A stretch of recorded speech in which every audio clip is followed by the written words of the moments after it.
ನೇತ್ರಾವತಿ ನದಿ ತೀರದಲ್ಲಿ ಶವ ಹೂತಿಟ್ಟ ಪ್ರಕರಣ ಕಲ್ಲೇರಿ ರಹಸ್ಯ ಭೇದಿಸೋಕೆ ಎಸ್ಐಟಿಗೆ ಹಿನ್ನಡೆ ಆಗ್ತಾ ಇದೆಯಾ ಅನ್ನೋ ಪ್ರಶ್ನೆ ಈಗ. ಶಾಲಾ ಬಾಲಕಿಯ ಶವವನ್ನ ಹೂತ ಜಾಗವನ್ನ ತೋರಿಸೋದಕ್ಕೆ ಹೋಗಿದ್ದ ದೂರುದಾರನೊಂದಿಗೆ ಕಲ್ಲೇರಿ ರಹಸ್ಯವನ್ನ ಭೇದಿಸಲು ತೆರಳಿದ್ದ ಎಸ್ಐಟಿ. ಆದರೆ ಶೋಧ ಕಾರ್ಯದ ವೇಳೆ ಪತ್ತೇನೇ ಆಗಿಲ್ಲ ಅಸ್ಥಿ ಪಂಜರದ ಕುರುಹು.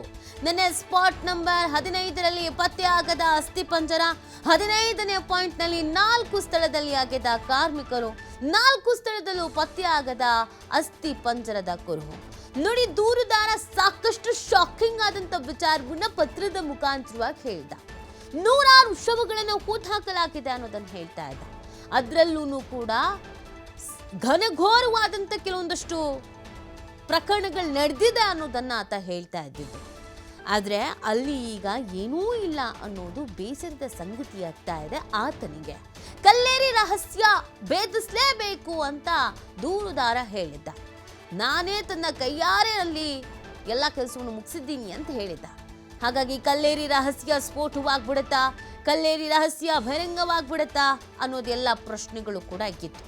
ಆದರೆ ಸಡನ್ ಆಗಿ ಆಗ್ತಾ ಇರುವಂತೆ ಕೆಲವೊಂದಷ್ಟು ಬೆಳವಣಿಗೆಗಳು, ಬದಲಾವಣೆಗಳನ್ನು ಗಮನಿಸಿದಾಗ ದೂರುದಾರನಿಗೆ ಇದೊಂದು ಆಘಾತ ಅಂತಾನೂ ಹೇಳ್ಬೋದು, ಹಿನ್ನಡೆ ಅಂತಾನೂ ಕೂಡ ಹೇಳ್ಬೋದು.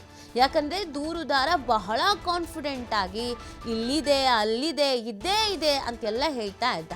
ಆತ ಹೇಳಿದ ಎಲ್ಲ ಪಾಯಿಂಟ್ಗಳಲ್ಲಿ ಇಲ್ಲಿವರೆಗೂ ಒಂದೇ ಒಂದು ಸುಳಿವು ಅನ್ನೋದು ಬಿಟ್ಟರೆ ಇನ್ಯಾವುದೇ ರೀತಿಯಾದಂಥ ಸುಳಿವು ಅನ್ನೋದು ಸಿಕ್ಕಿಲ್ಲ.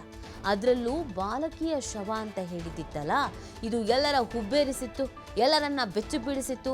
ಅಕಸ್ಮಾತ್ ಅಲ್ಲೇನಾದರೂ ಅಸ್ಥಿಪಂಜರ ಪತ್ತೆ ಆಗಿದ್ದಲ್ಲಿ ಈ ಪ್ರಕರಣದ ಬಹುದೊಡ್ಡ ತಿರುವು ಅದಾಗಿರ್ತಿತ್ತು. ಆದರೆ ಕಲ್ಲೇರಿ ರಹಸ್ಯ ಅಂತ ಇಷ್ಟು ದಿನ ಕಾಯ್ತಾ ಇದ್ರಲ್ಲ ಪ್ರತಿಯೊಬ್ಬರೂ ಕೂಡ ಅಲ್ಲಿ ಏನೋ ಒಂದಿದೆ, ಅಲ್ಲಿ ಏನೋ ಒಂದು ಆಗಿದೆ ಅಂತ. ಅಲ್ಲಿ ಏನೂ ಇಲ್ಲ ಅನ್ನುವಂಥದ್ದೇ ಈಗ ಸಹಜವಾಗಿಯೇ ಎಲ್ಲರಿಗೂ ನಿಬ್ಬೆರಗಾಗಿಸುವಂತೆ ಮಾಡಿದೆ. ಕೆಲವರಿಗೆ ಇದು ಖುಷಿ ಆಗಿದೆ, ಕೆಲವರಿಗೆ ಇದು ಆಘಾತ ಆಗಿದೆ, ಕೆಲವರಿಗೆ ಇನ್ನೂ ಕನ್ಫ್ಯೂಷನ್ಸೇ ಇದೆ. ಆತ ನೋಡಿದ್ರೆ ಇದೆ ಅಂತ ಕಾನ್ಫಿಡೆಂಟಲ್ಲಿ ಹೇಳ್ತಾ ಇದ್ದ, ಅಲ್ಲಿ ನೋಡಿದ್ರೆ ಏನೂ ಇಲ್ಲ, ನಾವು ಮೊದಲೇ ಹೇಳಿದ್ವಿ ಅಲ್ಲಿ ಏನೂ ಇರಲ್ಲ, ಅಥವಾ ಸುಳ್ಳು ಹೇಳ್ತಿದ್ದಾನೆ ಅಂತ ಇನ್ನು ಕೆಲವರು ಕರೆಕ್ಟಾಗಿ ಹುಡುಕ್ಬೇಕಾಗಿತ್ತು ಅಂತ. ಯಾಕಂದರೆ ಈ ಪ್ರಕರಣ ಅತಿ ಹೆಚ್ಚು ಚರ್ಚೆ ಆದಂಥ ಪ್ರಕರಣ. ಈ ಪ್ರಕರಣ ಸಾಕಷ್ಟು ಅನುಮಾನವನ್ನು ಹುಟ್ಟಾಕಿದಂಥ ಪ್ರಕರಣ. What next? ಈಗೇನು ಮಾಡ್ತಾರೆ, ಮುಂದೇನು? ಹಾಗಿದ್ರೆ ಆ ದೂರುದಾರನ ಮೇಲೆ ಈಗ ವಾಪಸ್ ಕಂಪ್ಲೇಂಟ್ ಆಗುತ್ತಾ? ದೂರುದಾರನ ವಶಕ್ಕೆ ಪಡ್ಕೊಳ್ತಾರಾ? ದೂರುದಾರನ ಮತ್ತಷ್ಟು ವಿಚಾರಣೆಗೊಳಪಡಿಸ್ತಾರಾ? ದೂರುದಾರನ ಮೇಲೆ ಏನೇನು ಅನುಮಾನ ಬರ್ತಾ ಇದೆ, ಏನಾಗ್ತಾ ಇದೆ? ದೂರುದಾರನಿಗೆ ಹಾಗಿದ್ರೆ ಏನು ನೆನಪೇ ಇಲ್ವಾ? ಸುಮ್ಮನೆ ಅಂದಾಜ್ ಮೇಲೆ ಹೇಳದ್ನ? ಅಥವಾ ದೂರುದಾರನೇ ಇಲ್ಲಿ ಕನ್ಫ್ಯೂಷನ್ಸ್ ಆಗಿದ್ದಾನ? ಅಥವಾ SIT ತನಿಖೆ ಅನ್ನುವಂಥದ್ದು ಆತ ಹೇಳಿದ ಹಾಗೆ ಸೂಕ್ತ ರೀತಿಯಲ್ಲಿ ಆಗ್ತಾ ಇಲ್ವಾ? ಅಥವಾ ಆತನಿಗೆ ಮರುವಾಗಿದೆಯೋ? ಯಾಕಂದರೆ ಇದು 10-15 ವರ್ಷಗಳ ಹಿಂದಿನ ಕೇಸ್ ಅಂತ ಹೇಳ್ತಾ ಇದ್ದಾರೆ. ಹಾಗಿರ್ಬೇಕಾದ್ರೆ ಆತನಿಗೆ ಕರೆಕ್ಟಾಗಿ ಪತ್ತೆ ಹಚ್ಚಕ್ಕಾಗ್ತಾ ಇಲ್ವಾ? ಅಥವಾ ಆತ ಇಲ್ಲಿವರೆಗೂ ಹೇಳ್ಕೊಂಡು ಬಂದಿದ್ದೆಲ್ಲ ಬುರುಡೆನಾ? ಪ್ರಶ್ನೆಗಳಿದೆ.